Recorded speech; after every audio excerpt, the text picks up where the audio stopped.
Hey everyone, welcome back to Switchcraft, and it's a great day to be a gamer. It's a great day, and it's about to get a whole lot better on July 13th. That's the day we get Octopath Traveller. Today, about a week before the game drops, I want to discuss everything we know about what is sure to be an instant classic. Let's go. This game is the latest RPG for the Switch, and in spite of it being billed as a AA game, it's sure getting the AAA treatment when it comes to media coverage, hype, and gamer anticipation. The studios Acquire and Square Enix are about to churn out another RPG. So what makes this one so special? Well, it all begins with a great team of developers who have their head and their hearts in the right place. The team wanted to create a classic RPG, like the ones we all grew up playing in 8 and 16-bit, but using modern technology on the world's most powerful handheld, the Switch. Good start. Very early on, we're talking concept art and storyboards. They debated whether or not to make the whole game a mishmash of pixels we're all so fond of, but it just wasn't exciting or unique enough. Just look at most of the digital-only games in the eShop currently, or anything released by V-Blank Entertainment Limited Run Games. No, instead they decided on a hybrid art style. They describe it as being in a dreamlike state. And as we saw from trailers and from the 2 demos we've gotten so far, they nailed it. I've poured countless hours into dozens and dozens of RPGs over the years. Some were using the latest graphical processing power in full 3D and seemingly sharper than real life.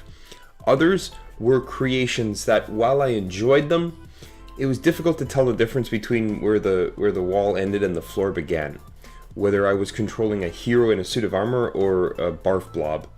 To avoid offending anybody, I won't call them out by name, but I'm sure you can think of at least one on either end of that spectrum. Now, while the latter are still much beloved, and were perhaps visually spectacular for their time, they don't hold up that well. The direction that Octopath Traveller has gone perfectly splits the difference. The graphics are just sharp enough that you can clearly make out everything on screen, and the game actually looks like it was released in 2018, but 2D, pixelated, and cel-shaded enough that you're reminded of a simpler time when a Coca-Cola was a nickel and you walked 5 miles to school uphill both ways. Simply put, the art style wasn't the only thing that this team was able to get the best of both worlds with. It's clear they got their roots playing the turn-based RPGs of old, with their turn-based battle systems and a job or side quest component. To that, they added a reputation system and the ability to pick a different main character. The game's director Keisuke Miyaguchi summed it up perfectly when he said, "We wanted to make something that was nostalgic but not mired in the old conventions of old RPGs. Music to my ears." In this game, you aren't stuck playing one person on the front of the box and moving, attacking, specialing, iteming, and grinding your way through the world until you're strong enough to banish some evil hell-bent on taking over or destroying the world. No. Instead, you choose one of 8 possible heroes or heroines and go on a personal and fulfilling journey. You can meet other heroes and heroines, be helped out by them, or even recruit them. This game doesn't hype me up like a traditional new video game would.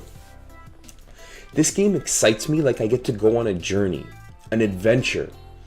A developer who wants players of their game to feel like they're not simply playing their characters, but becoming them, is a sorely overused cliche. But this game does it for real.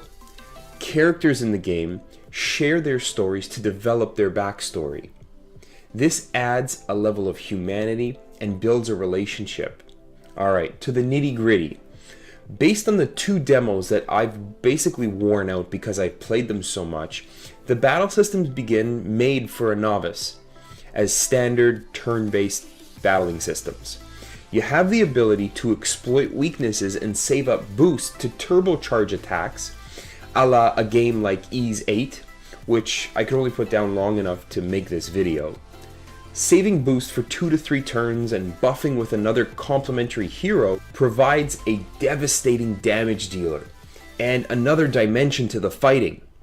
When I say that this is everything we know about Octopath Traveller, I don't just mean what I was able to discern on my own from the 2 demos.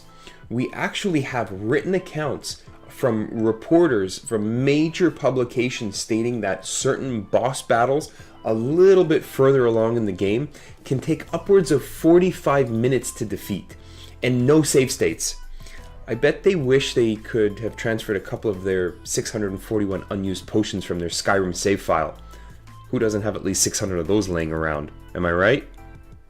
Based on your choice of heroes or heroines in the game, you'll be able to choose a second subtype or archetype. You'll also have the ability to choose a primary and secondary job, which you can think of like a special skill set. Here, we begin to have so many possible combinations and permutations that not only every player is guaranteed a different experience, but you will have a different experience every playthrough of the game. These subtypes and secondary jobs allow weaker and newer members of your party to perhaps make a big difference in otherwise unwinnable battles while leveling up and being shielded by veterans you began the game with. You probably know that this game begins by giving you the choice of 8 characters to play with. We know this from the title, the trailers, the demos, it's a given. But what I've discovered since is how deep this goes and how brilliantly it's made use of. In the original demo, we saw Ulbrich and Primrose on quests to get even. Not all of the storylines are this familiar. In recently released gameplay accounts, we know that Alphen begins his quest by making his way to a town that is stricken with a deadly cough. He notices something unusual about the outbreak and uses his Inquire ability to sniff out information from different townsfolk and in different areas that other heroes just wouldn't be able to do. This Inquire ability is termed a path action and plays a huge part in both each character story and how battling works. These character-specific ways to interact with the world are crucial to why you diversify your party. Primrose allows you to have an extra member in your party, and Tressa allows you to buy special items from NPCs. This also plays into the reputation system in the game. Buying special items as Tressa is a noble act, while stealing them while playing Therion is considered rogue. Noble acts can't happen all the time, but raise your reputation as you do. Rogue acts cost you rep, only if you get caught. If you let your rep drop too low in a town, the natives basically flip you the bird when they try to interact.